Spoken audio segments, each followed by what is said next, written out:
All right, ladies and gentlemen, welcome. And thank you very much again for joining another Advertising Matters Views from the Frontline. They're every fortnight now. And you asked for it because we do a poll at the end of each one. And you asked to see more agencies. So what better than Mrs. IAPI herself? That's the Institute of Advertising Practitioners in Ireland, of which I'm a fellow currently and a former president. You're not dealing with muck up here. Charley, Stoney. And we have Eamon Fitzpatrick, who is the MD at IPG. So we will get to hear about agencies and as to how they're doing and other questions. I would also like to say a bit of housekeeping. We are running a big, long, better marketing Zoom conference, September the 9th-ish, €85. So put that in your diary and get in touch if you're interested in sponsorship or participating in that in any way. Please, if you're interested in that, just let us know. It'll run for the day, supported by both Business Plus magazine and indeed Irish Marketing Journal. We will plough on happily. Thank you very much, as always, to the core attendees, who will also know from my housekeeping that, and I'm always asked this, we don't record you. We are recording it, but we only record the people you can see on screen. So only the 5 of us. So we don't see you. And if you're interested in recording of it, in fact, to be honest with you, the recordings are watched hugely well. You get them on YouTube, on my YouTube channel, and indeed on my LinkedIn page. So if you follow me on LinkedIn, so we can see you, you can relax, you can watch, listen, and hopefully you'll find it useful. At the end, we'll send a poll about who you'd like to see on next. Feedback is always good, and thank you very much indeed. I'm Stuart Fogarty of Admatic AdTech, Streamabout the video agency, and AFAO'Meara advertising. My job today is really just to moderate this discussion, so to make sure it all works and it all moves forward. It's very much appreciated that you're here, and thank you very much indeed. I hope it's a benefit. It'll be over in an hour, so we start a little bit past 1 o'clock to allow people to log in, and they are still. So we'll end at probably something like 2:05. I'm again here in the advertising jungle in our offices, so there is no escape. So joining us again this week is the fabulous Siobhan O'Connell of Business Plus magazine and bizplus.ie. She is live today from Rio de Janeiro. Every week it's somewhere different. And John McGee of IMJ AdWorld, who have supported these sessions from the start, as indeed has Siobhan O'Connell from Business Plus. They simply wouldn't happen without their support, which is great as usual. John McGee, or Jack, is the CEO of Irish Marketing Journal. He's also the fab adworld.ie. I won't say it, but seek it out, sign up to it.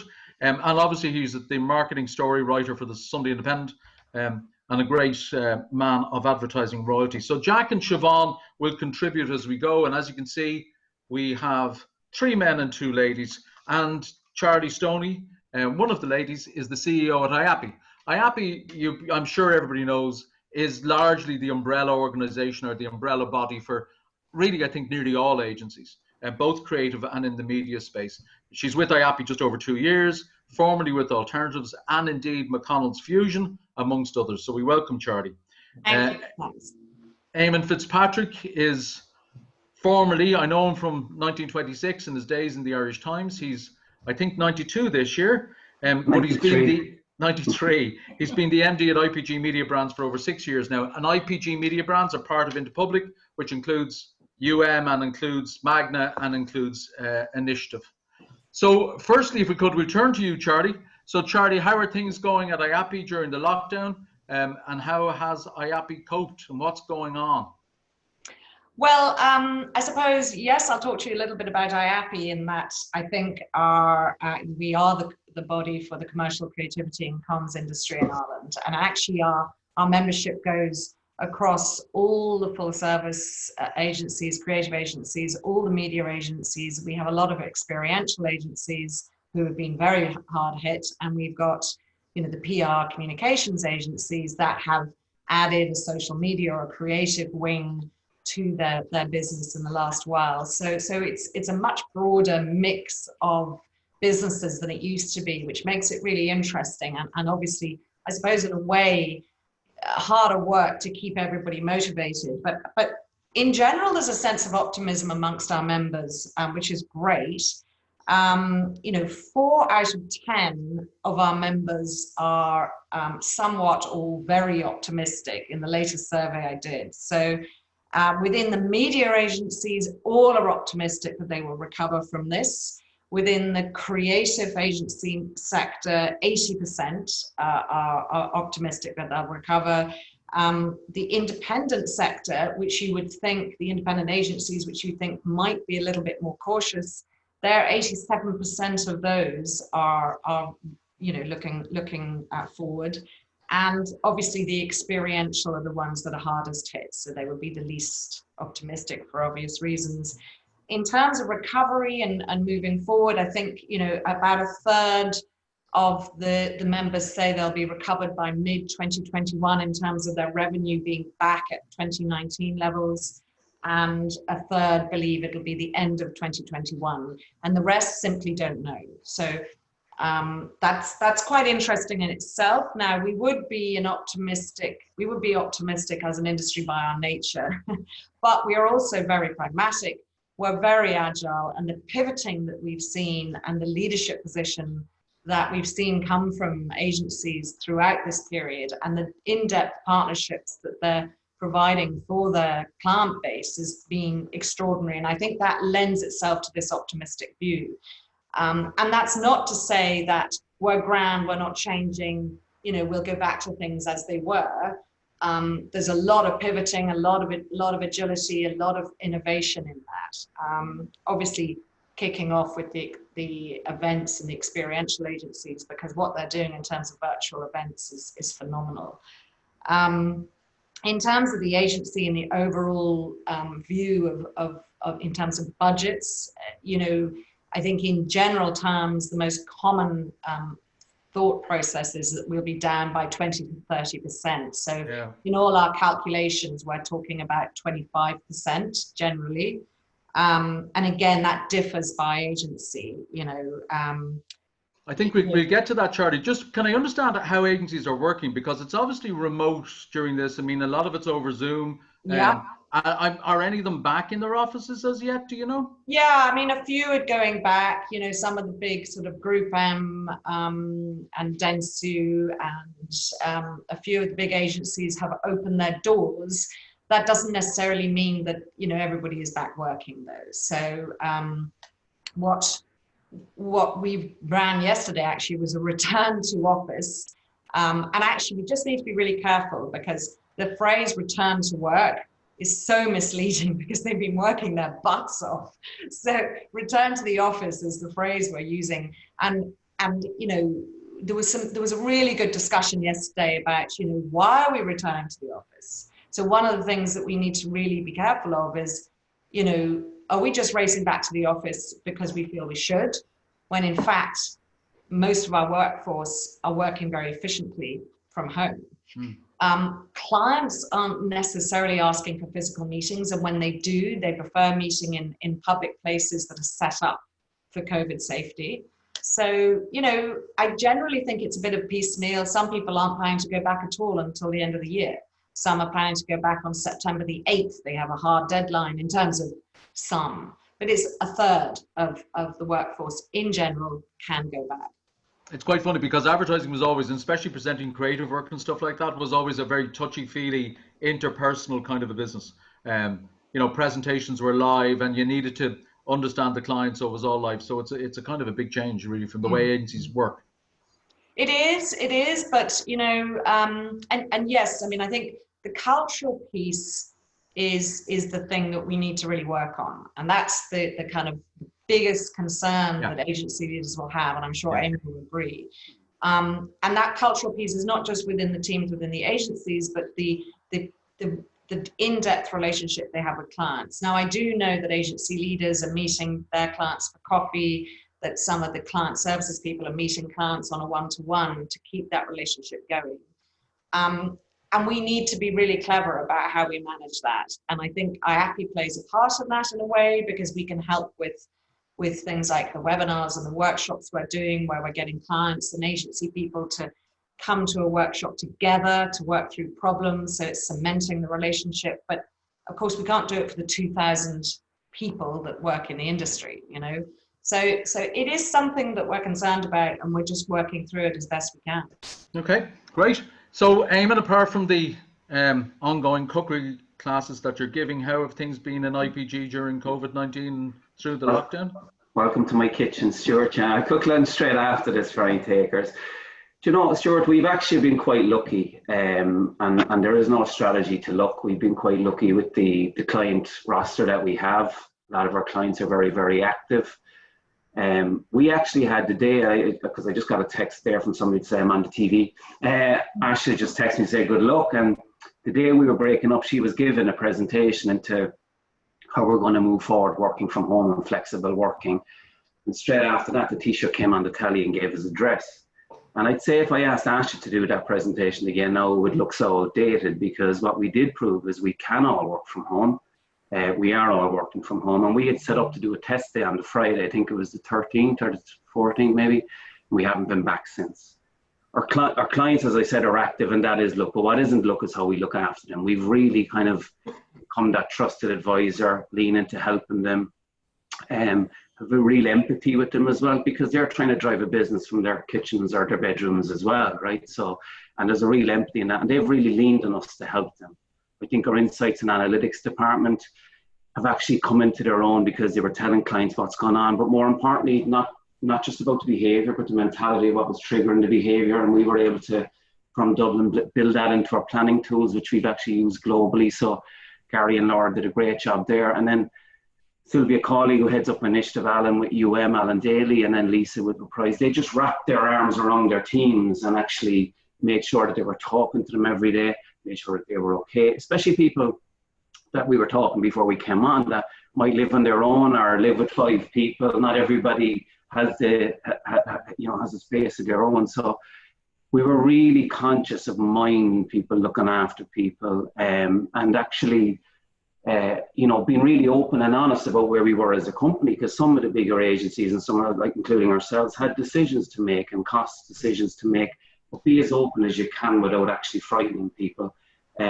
Also, our network came into its own as well, because everybody in our network was feeding us in information. So in a sense, it's been great for us, because our clients are actually really, really happy, and the work that we're doing has actually really cemented our relationship with them. Our staff with work and with minding and care for it have actually come through this with flying colours, and the work is fantastic. The output that we're doing, we're lucky that our spends are actually holding up, and that's luck, as I said, but how we look after our clients isn't luck. We're doing really well in that respect. And we're kind of looking forward to now, like we're maintaining, it's very hard to drive a business on from your kitchen, right? But you can maintain it, but you can kind of force yourself into looking into 2021 and saying, all right, if this is what we're dealing with, how do we actually drive our business on? Because we've done pitches and we've won pitches, and we've done a lot from our kitchens, and we've all learned how to use Zoom, and we've all said, no, you're on mute. So we've done way better. When I was driving home that day, looking around, I did a staff talk and looking at all the faces, and I can nearly see where they were, and I wasn't sure when we'd all be together again.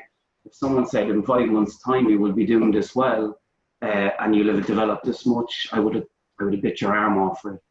But the industry has been a bit battered. There is an awful lot of uncertainty, and I think uncertainty is the biggest debilitator of progress. But we're seeing budgets coming back, and certainly looking across our own book, August is quite buoyant. Radio's coming back a bit, and I know we'll get to that in a second. So yeah, we will. When I look at our book and when I look at all that, I'm kind of thinking there is grassroots. But I'm really proud of the work that we've done, and the staff and our teams, and especially Alan and Sylvia and Lisa have they've been phenomenal, Eamon, can I ask you, and you may or may not want to answer this, but do you see staff cuts? And do you expect to get back to the office? When do you expect to, or do you expect to get back to the office? I know the answer, but let's talk. I do actually, I do not see staff cuts, just to be clear, because I'm sure I have our team around it. We've been, as I said, we've been very fortunate, and we've managed it very well in London and New York. We've managed the cost very well, and we took out a lot of costs, like obviously entertaining, travel expenses, that's all gone. So we're able to manage our book and manage our costs very well like that. So no, I don't see staff cuts. Will we get back to the office? Yes, we will. How will we get back to the office? We'll probably have, like will have a week or a day in the office. Initiative will have a week or a day in the office, and our digital will kind of meander, because our digital agency Reprise is kind of set up to help the other agencies drive on their clients. So they'll probably set up teams to go in. IPG, knowing IPG as well as I do, they're very much kind of a people first agency. We'll probably be September, October, none of us back all at one time. but we'll make the office that it won't be sterile, that actually when you go in there, it's a good occasion. And we're actually looking at that at the moment. So definitely back, but in what, I still don't know what shape that will be in, but yes, we will be back. Okay. Just to get back to that whole budget question, the when, because it's something we always talk about here every week. When is it coming back? When is the bounce back? And whilst we might hear that kind of budgets are up, we also have heard from media owners who, I mean, the best figure we've heard is minus 35%. That's the best figure we've had. So we've got to assume that agencies are in the middle of that too. That agencies can't be up and media owners down, like in that, certainly on the media side. But Charley, do you want to talk about a little bit of a survey recently, or do you want to talk about budgets? I think everybody is very aware that, you know, Q2 potentially, you know, leading into Q3, that, you know, you could be down as much as 40%. I think what we've got now is a handle on where we think the full year 2020 will be, and the prediction that we're making is 25% down on average. Now, the survey shows that individual agencies, so funnily enough, media agencies are more hopeful than creative agencies, and that's probably, I mean, there's obviously reasons for that, because it's been difficult to create assets. Yeah. So, you know, either people are repeating or slightly tweaking what they already have in their repertoire, or they're just carrying on with things that they have. So from a media perspective, 60% think they will be down over the year between 10 and 20%. So that's 2/3. And only 12% think they'll be down by 25%. So I think then in terms of the creative agencies, you know, less than that, you know, 50%, they're slightly less optimistic about being down by 25%. And then the rest is sort of either just slightly above that or slightly below. But it's all working out of that minus 25% figure, Charley, is it thereabouts? Yeah. So the overall mean average is about 25%. Interestingly, people are more optimistic about the whole business than about their individual agencies. So I think it sort of demonstrates that maybe people are feeling that they're down, but the industry won't be at the end of the day. So I prefer to see that the other way around in a way. I prefer people to feel better about their individual agencies than the overall market, because that gives them more confidence. But again, this is a straw poll. This is, and this was taken, you know, in early July. Who knows now? You know, now we know that the wage subsidy is going to continue, so that may help agencies hugely. Well, will help agencies hugely. There's no doubt about it. In terms of recovery, you know, who knows? A third saying mid next year, another third saying the end of next year. Jesus, right. Eamon, does that tally with you, or what's your view on budgets? I'm talking not necessarily IPG, but no. From what I'm hearing, and it's unusual, but myself and Bill and Alan and Eddie would have all text each other and give each other a call, how are you getting on? And very much the talk is 20-25%. So I think nearly what you're doing is you're looking at conducting the business in 3 quarters. Where, you know what I mean? You've lost a quarter basically, you know, Charley was saying media agencies are optimistic. The optimist is right in the end, right? So all you actually start to do is plan to the next one. And we are seeing kind of a release of budgets coming in. We have people active, like BMW are back active and other clients are back active. And you're just seeing some grassroots, and that confidence then begets confidence. I guess the big thing, Stuart, is if there's a second wave, and what will that do to budgets? Yeah. But I think that the pragmatic people have said we're going to run this year on 3 quarters out of 4. We're going to do the best we can for those 3 quarters. After that, we really don't know. I would be somewhere in the region of 20-25% down in spends as well. Some places a bit worse hit than others. Yeah. But anybody that says anything other than that is, you know, unless they're having an exceptional year. Media owners are talking about bigger declines like that at the moment. But I think certain ones, and I think there is an uncertainty. Like, I mean, I think TV has taken a massive hit, even though the viewership is so up. But actually, if you look at what's happening, and we'll say RT, for instance, I presume that's figure because I've heard the same one. like GA's back in October. You know, there's the Six Nations. I know that's Virgin, but there's also the new rugby tournament. There's the Heineken Cup. All these things are going to start getting activity going again. So if things remain healthy and we stave off wave 2, then I think we have a good chance of actually making up ground in the last quarter. But that's only a thought. That's not evidence-based. I only look at our own book to know that actually for August we're a little bit up on last year, Stuart. But I can't talk for the rest of the market. I also think what's significant here is that, you know, the level of new business that's been won since lockdown. So 70% of our members have won new business since lockdown started. 90% have taken part in pitches.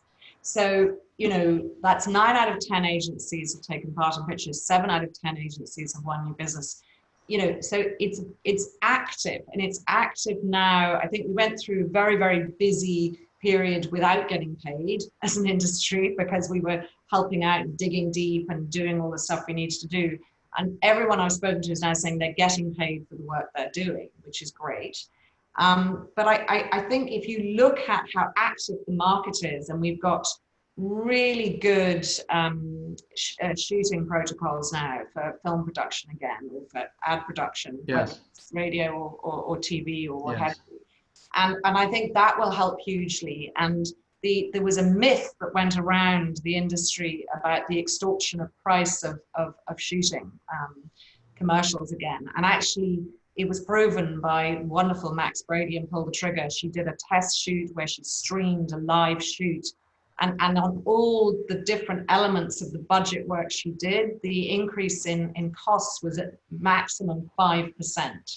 So that was a huge boost to the creative industry and the media agency, because of course, the more creative production we originate, the more media we use. Okay. So, all right. Jack, does that tally with you? Minus 25% generally overall, some optimism? I'm surprised. I'm not surprised it's minus 25%, but there was a report there, was it yesterday or maybe this morning, from Zenith, which is owned by Publicis Group, which pointed to a global decline, you know, of about 9-10% in advertising, right? And, you know, pointing to a 5-6% recovery next year. Now, within that, Western Europe, according to Zenith, will be down by about 15% this year, right? Which, you know, when you compare 15 with 25%, so it seems to me that this industry has taken a severe kick in the teeth as a result of COVID, which is not good. And it's, that 25, I think Zenith also pointed out that the Middle East, North Africa was 20%, was going to be 20% down in 2020, which is, you know, probably the worst performing. So on an individual country basis, yeah, Ireland's, the fact that it's going to be down by 25%, you know, this year. Well, hang on a second, John. We're not saying it is. We're saying that's our prediction. So, okay. Yeah. You know, I think that's an important distinction to make. So we know that it has been down between 30 to 40% across certain areas. Yeah. So I know I accept that. So Charlie, sorry, what are we saying? What are we saying it's down now? Do we know a figure that it's down right now? We don't, because we don't have the overall figures. So we think it's in the 40% territory. That would make sense. No, in some media it's 40%. In some it's as little as 10. So that's on media. But in terms of the overall agency picture, it's probably down between 30 to 40% for Q2. Okay, that makes more sense. We sense. don't know what Q3 is, and the prediction is around 25%. Yeah. So got it. Again, though, John, your figures are also predictions, I would imagine. Of course, and listen, you could, like economists, you could line you know, one behind the other and the length of the breadth of the country, and nobody would agree. Every big agency group produces their own forecasts and statistics, and you know, there's You know, some of them are I think, John, we'll have to check our till receipts at the end of the year. You know, I think that's when you get the true picture. Of course, because Magna are forecasting -17, and then you break it down, digital -9, and TV down. Yeah, like you check at the end of the year, because as Shane said, you know, predicting the future is as accurate as a bunch of monkeys throwing darts at a dartboard. You know, so. No, I know that, Eamon. But what we do know is that it's very tough. Right. Yeah, but there are some trends that everyone, you know, all the agency groups will stand by and stand over, and you know, so one of the major things during lockdown, and it's accelerated, is the spend in digital, for example. So you know, again, referencing that Zenith report, Zenith is forecasting like globally 51% of advertising revenues will now be in digital in 2020. Now that's, you know, being extraordinary. You know, that's been probably pushed along or accelerated by lockdown, and whereas digital is a lot more easier to create. And as Charlie mentioned, nobody was actually out shooting TV ads or, you know. Yeah.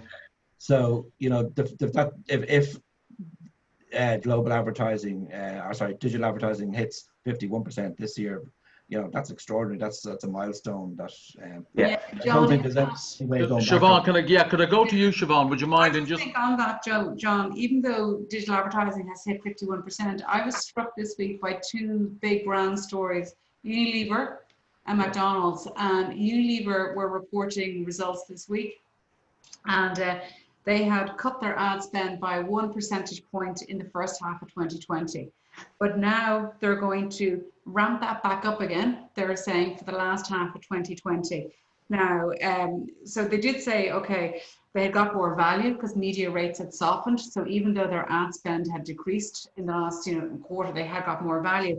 But they are planning to spend more money. Now, interestingly, what they are also planning in the second half of 2020 is to make their e-commerce spend much more efficient.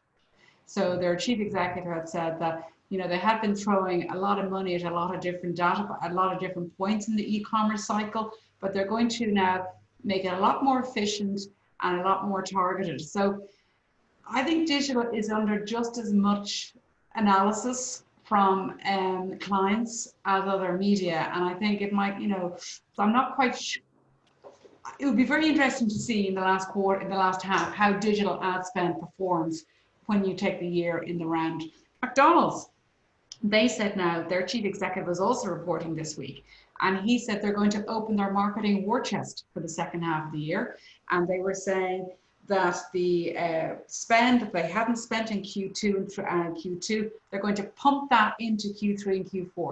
So they're not holding it back, they're going to pump it back in, and they're putting together an investment, they said, of $200 million in spending across the US and their international markets. So there are brands out there that are being brave, that are taking decisions. Absolutely. Life goes on, you know, and it's never been cheaper to buy media. You know, it makes sense.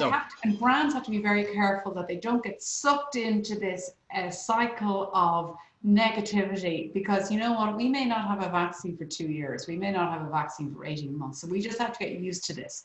This is how life is now. So we've just got to get back on track. And even when I'm talking to, I talk to so many people day in, day out, week in, week out.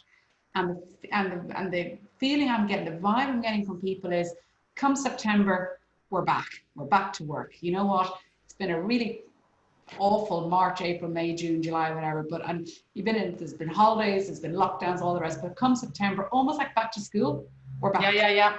And I'm seeing that, Siobhan. People are not taking the holidays they used to take in August, simply because clients and agencies are working together to completely replan the rest of the year, because a lot of the strategies that they might have put in place this time last year for 2020, they're having to replan for. And I agree entirely, Siobhan, about, you know, you look at the savior brands throughout COVID and how brilliantly they've done in the hearts and minds of consumers, which there is no doubt it's impacted positively on their bottom line. You know, you look at Lidl, you look at On Post, you know, you look at even that kind of wonderful Vodafone and the 3 advertising with the monster campaign. They took the risk of putting the money into advertising when no one else did. And what's happened? They've come out on top. Yeah. I mean, the announcements from the telcos who have put money behind their brand in the last while have been really strong, really strong. But I think what's very interesting about the advertising that we've seen as well since the Yeah. lockdown is the approach that brands have taken. So you look at marketing effectiveness, and the marketing activity we've seen now has been much more driven by customer care, brand empathy, not so much focus on the ROI, return for your spend, but it's building up that message of empathy and customer care. And I think it'd be really interesting to see how that strategy continues. Will it revert back to the 2008 recession, when suddenly brands went all in on ROI? Everything was ROI, ROI, ROI. Hopefully they won't. Hopefully they'll stick with this brand empathy, brand support, because customer care matters in the environment we're in right now. I agree with you, Siobhan, and that would be my fear for the e-commerce players, that they're very ROI focused, the digital players, because they're used to that very quick interaction. Yeah. So we need the dual strategy. So it goes back to the Binet, field of Binet, marketing effectiveness. If anyone, everyone needs to read everything they've ever published, because it's so true that you need your activation, but you need 60% on long-term brand building. Yeah. And it's just been proven, Yeah. So. Just to move on, Charley, and while I have you on to the second question, okay, because that relates back to something we've talked about here ad nauseum, which is transparency really in the digital platform. Particularly, I'm talking about the AAI-ISBA, which you'd be familiar with, programmatic survey. You are familiar with it, aren't you? Yeah. Yeah, which showed a margin of 49%. So do you think the future of agencies is going to change? Is there a threat of in-housing, DIY advertisers doing it themselves?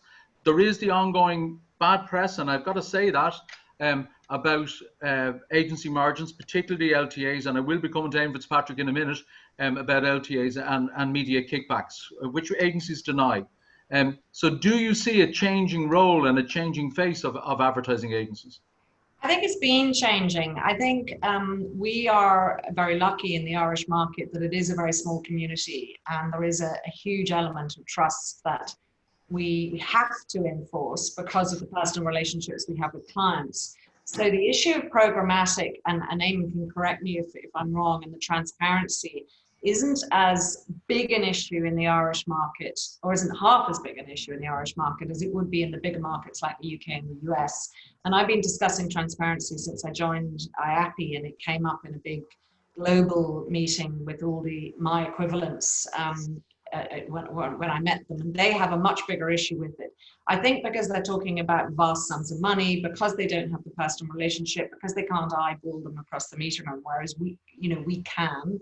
Nowadays it's on Zoom. So I think one, unless you're dealing with sort of, big multinational campaigns from the Irish market, I don't think we have as big an issue with trust. We have also, having said that, being very conscious of it and working with it. And we all know the issue with the media owner, who I won't mention because they've had such bad publicity. I won't add to it, that happened about 18 months ago. And that was dealt with very swiftly, very efficiently. It was dealt with very quickly. Yeah, that's a different issue, Charley. What we're talking about here is margins. And particularly during COVID, as things slow down, the budget collapse budget declines that we just talked about, therefore agencies are going to look for more margins, particularly on the media side. And that seems to be coming out of digital, which that survey showed a 49% margin, and media kickbacks, LTAs. Yeah, from the UK though. No. It's a UK. It was the UK survey, but obviously there's an assumption that the same model applies here, and certainly media kickbacks, LTAs, apply here as well. Yeah, no, they do, but I think I think it would be a mistake to assume that 49% applies to the Irish market, because it doesn't. Oh, okay. What is the margin? Do you know? So, well, no, I don't. I don't know the overall margin, but it's certainly not as high as that. Okay. So, but I do think the first point to make is that agencies are entitled to charge for their services. Now, what is happening is the model is changing and is being reflected, and media agencies are a lot of media agencies are working towards a retained fee agreement, which moves away from the commission structure and from the margin that people are used to. So I think that's very healthy and that's welcomed. It protects the agency in this day and age, because a lot of agencies with a fee structure in place, retainer, would still be paid by their clients. But at the same time, it also protects the clients because they have a fixed arrangement and they know what they're paying. So I think that's very healthy and to be encouraged. I think, though, that what we need to understand, and what I get very disappointed with hearing, and I think John said it, well, now has never been a better time to buy media because it's so cheap. That's what we need to avoid. We need to avoid a race to the bottom, because we have a responsibility not just to our agency industry, but we have a responsibility to sustain and support Indigenous Irish media. And if we just race to the bottom on media rates, that portion of our society, which is so valuable for political debate, societal debate, and the authenticity and the integrity of our great journalism here, is going to be wiped out. So we have that responsibility. And I think brand owners and clients and agencies need to work together to sustain the model, albeit in a very responsible, ethical way. Now, obviously, we don't want to support and sustain a media industry that is unsustainable in normal times. But at the same time, I think we have a responsibility as advertisers to look after the whole infrastructure. I want to just... That's my soapbox. No, that's fine. It's perfectly good soap. I want to get to Eamon now. But just briefly, if you could answer this, though, because it's what you said. The commission model versus fees. There is a shift, it seems to me, very clearly towards fees. Do you see the commission model being one of the things that will remain in the advertising ecosystem? I think it will, because I think for a lot of the smaller clients, the project-based clients that simply prefer working on that model, so it is, don't forget, a lot of negotiations and fee negotiations are procurement-led as well these days. So procurement may want to work on that model. We are dictated, the public procurement system may prefer working on that model, for example. Who knows how they are going to dictate. Now, we can push back as much as we can, but I will say one more time, we are entitled as an industry to charge for our services. And particularly for media, what they have responded to over the last number of years is providing a very high level of strategic thinking and insights. And for that service, they need to charge. So I think the retainer fee model, where they know what they're getting on their account, is an excellent way to go. No, I have no issue with that. This is a question about transparency, really, not the entitlement as to how it's come. Eamon Fitzpatrick, the future of agencies and the future of media agencies, is it going to change in housing, the commission model, margin bad press? First of all, I just think, just to address on the programmatic issue, and I think Charley just summed it up well. What I would say is this: transparency obviously is a huge factor, and you have to be transparent. And talk to your agency and come to a model that suits both parties, because there does have to be a markup to invest in the tools and the tech. I've seen firsthand the fantastic impact that addressable media has actually had on clients' bottom lines when it's used well and when it's invested well. It has such a brilliant impact on sales, right? So of course that needs to be addressed, and of course everybody should talk and be transparent, and that's exactly what we do in IPG. So I think that's evolving, and I think that will only get better. The future of the agencies, it's funny, I kind of only think about that when I'm on calls like this, but what I would say is that certainly from what I've been witnessing in the pandemic, the relationship with agencies and clients I don't think has ever been better now. I think certainly for media agencies, and talking about ourselves, we really are the trusted advisor for our clients now. Certainly some clients, like we handle Amazon and people like that, and they will in-house certain parts of their business, but I think for strategy and insights and analytics, definitely I think agencies have a huge role to play. I think we're better placed as well. I mean, there's a couple of areas. I think we're better placed for finding and attracting talent. I think our cross-sector experience will help us as well identify problems and solve them. And I just think we can do a fantastic job. So some in-housing will happen, But I do think we have a fantastic role ahead to actually be a trusted advisor to our clients. But is that not a fee model? Sorry, it's a question, Eamon. It's not. I think there's, just looking at our own books, Stuart, we actually have fees and we have commission, and we don't mind whichever works, right? We have, we do some on a full-time earning equivalents, plus a markup. We're very open and we're very transparent, and we work to actually, our job is to actually achieve our clients' business objectives, and we will do that for a price. And everyone, we do whatever way. I mean, my background was in the agency, so I talk to people about commission. We talk to them about, full-time earning and hours, not a problem. So we have a variance of both. I think the old style 15% is a thing at a pass, but I think a bit of commission and fees for your time as well is kind of the way it's going, but it'll be a mixture too. Can I push you a little bit, because I'm going to turn to Siobhan next, but just push you a little bit on the LTA's media kickbacks. Yeah. There is an issue about non-transparency there in the ecosystem. I think, Stuart, again, it's one of these things. I mean, I can only speak for IPG in this, and that's, I don't work in another agency and I can't drive those buses, but everything we do is, IPG is the most transparent agency, because everything we do, it's audited, it's looked at, it's, we're very open about stuff like that. Do LTAs exist? Yes, they do. Do clients benefit from them? Yes, they do. Right. So, do we hand them back more? Yes, we do. So, it's not something that doesn't exist. I think everybody is open and says they do exist. But actually, we're very open and we talk and a lot of dialogue with our clients about what actually happens. Some reinvest them in their next year's marketing budgets. And these things you will see over time erode or take a different route. But a lot of our clients would reinvest that money and put it into next year's marketing budget and actually rely on it. Yeah, no, in fact, just to be honest with you, the number of agencies, Group M, Omnicom, so on, have denied that LTAs exist. But the problem is that you may be switching budgets. The criticism is that you may switch budgets because of financial kickback, rather than necessarily being the right thing for the client to do. That's the issue with them more than anything else. Well, I would have an issue if I thought planners were doing that. I'd have a huge issue, because our job is to move product for our clients. Our job is to look after their bottom line, and when we do that, our bottom line is fine. That's very much our modus operandi. I will never tell our trading director where to put money. If I did that, it would be improper of me. So, and I can only speak for ourselves, but that's the way we plan. We plan what's best for our client. The argument against that, obviously, sorry, one sec, Charlie, because I want to get John and Siobhan in if I can. The argument there is, of course, that if they're volume based, de facto, you must make a decision about what spend is going to what organisation in order to get the kickback in the first instance. But look, let's leave it. Jack, what's your view? I also think, Stuart, just on that, a lot of people would make decisions of what agencies go to based on their volume, but that's actually changing. I think people are making decisions to go to the agency based on their strategy, their analytics, their insights, and that's actually probably why we're doing so well in the last couple of years. Charlie, I will come back to you in one sec. Just get a view from John, McGee and Siobhan, if I could, quickly.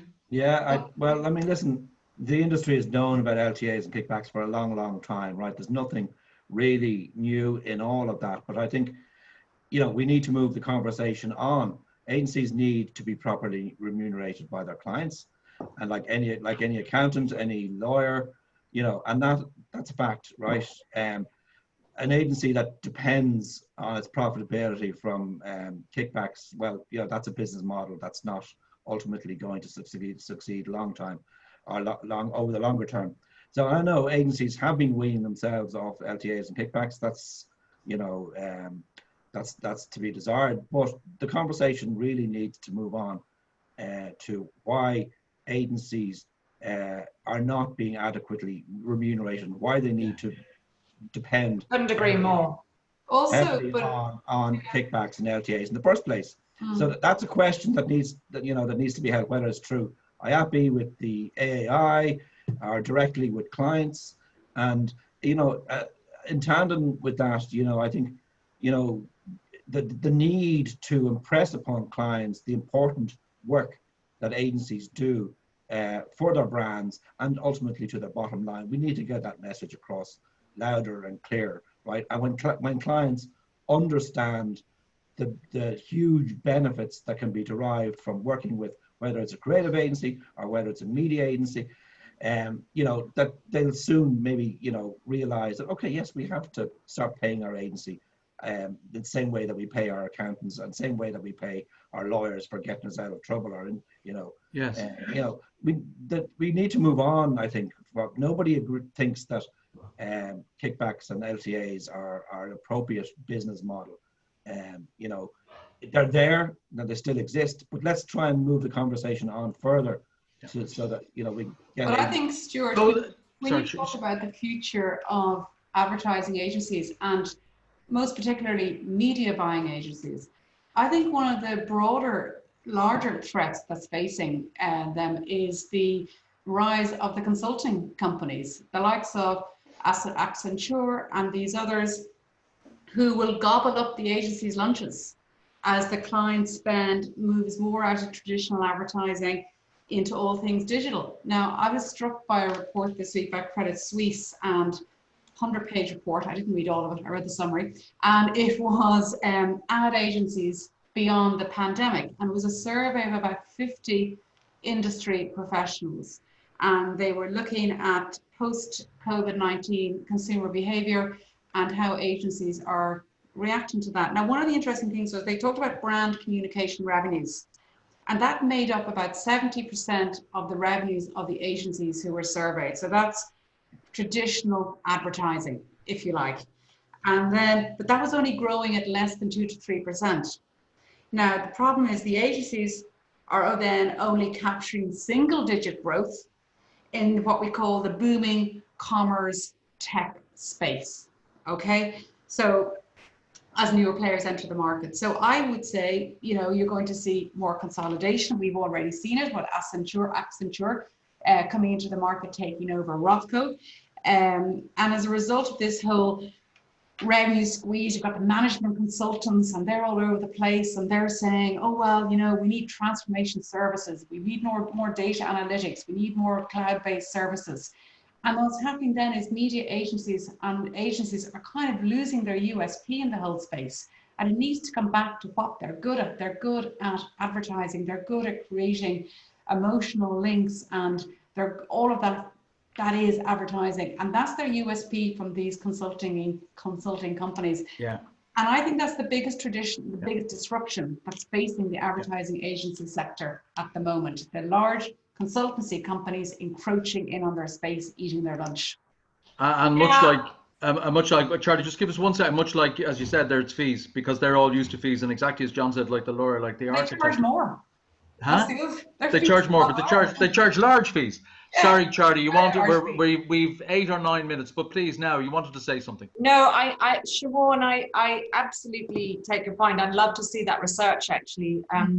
I think the issue of the consultants disrupting the traditional, what is traditional in an agency environment, that model has been around for several years now. And obviously, we've seen the great work that Rothco and Accenture are doing, and now we've got AFAO'Meara, who are part of the Deloitte group, and I think yes, there is. They've obviously seen that it is an exciting and interesting and future-focused world that they want to be part of. I think the issue is one that they are not as nimble and agile as the agency model, and never will be, because they have such strong processes and engagement with clients that they have put in place over the years, which makes them great management consultants.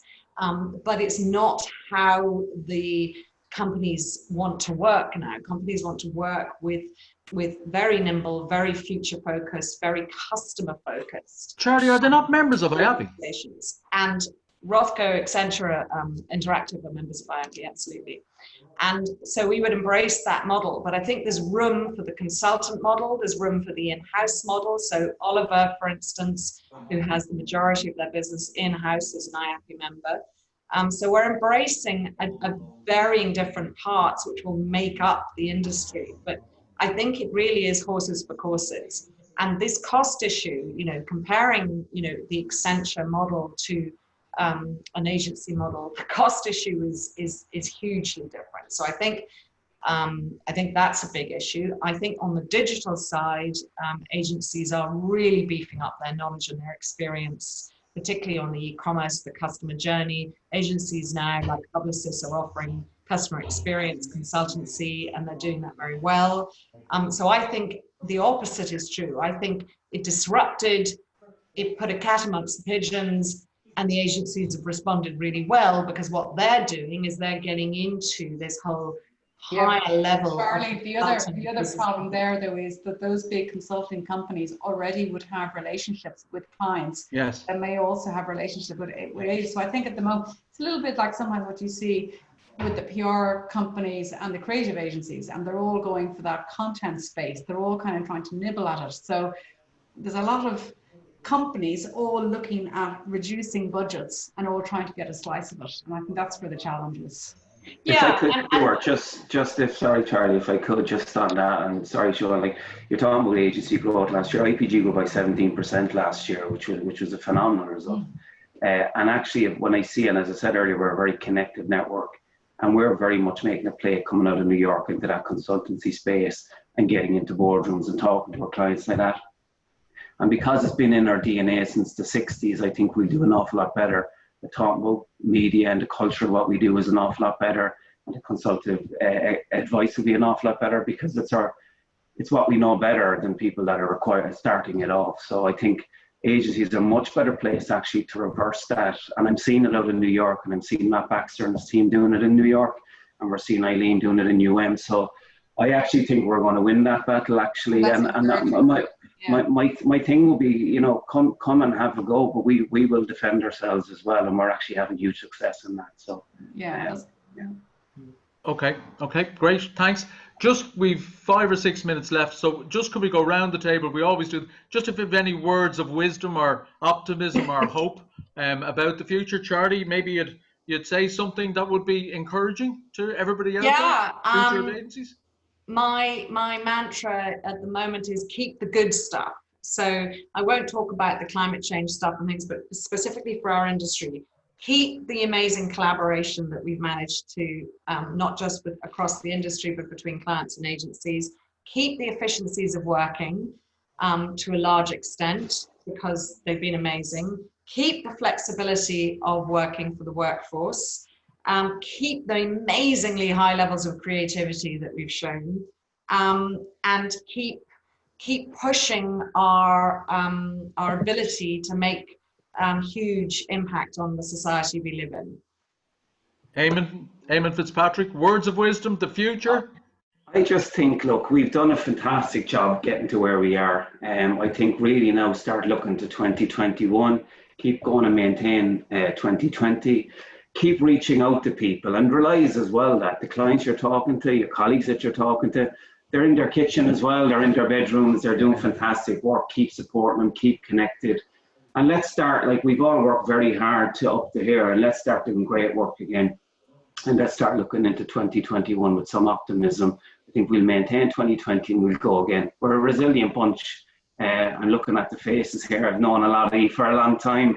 And we'll be back again, and I think that's really the message. But keep your teams going, keep inspiring them, and lead them by example. I think that's what we should all do. Siobhan O'Connell.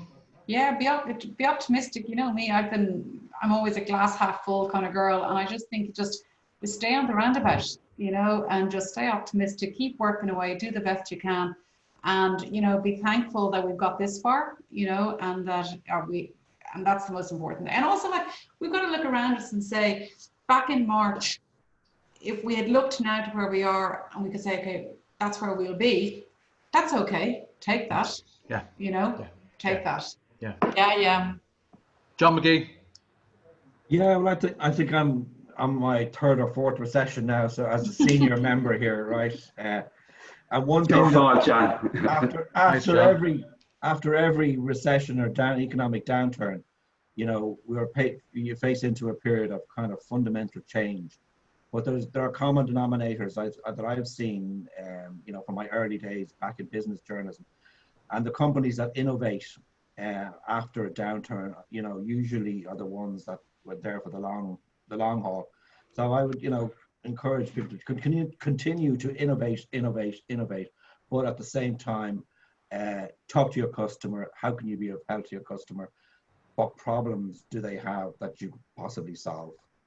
You know, And keep smiling and keep going. and keep smiling and singing. All we can do. Yeah, exactly. Regrettably, you probably saw the results of the poll there. Unfortunately, people viewing want to hear more from agencies, 53%, only followed on by media owners. It's 2 o'clock, so that's a wrap, near enough. Thank you very much, Charlie. Thank you very much. Thank you very much, Eamon Fitzpatrick. Appreciate it very much.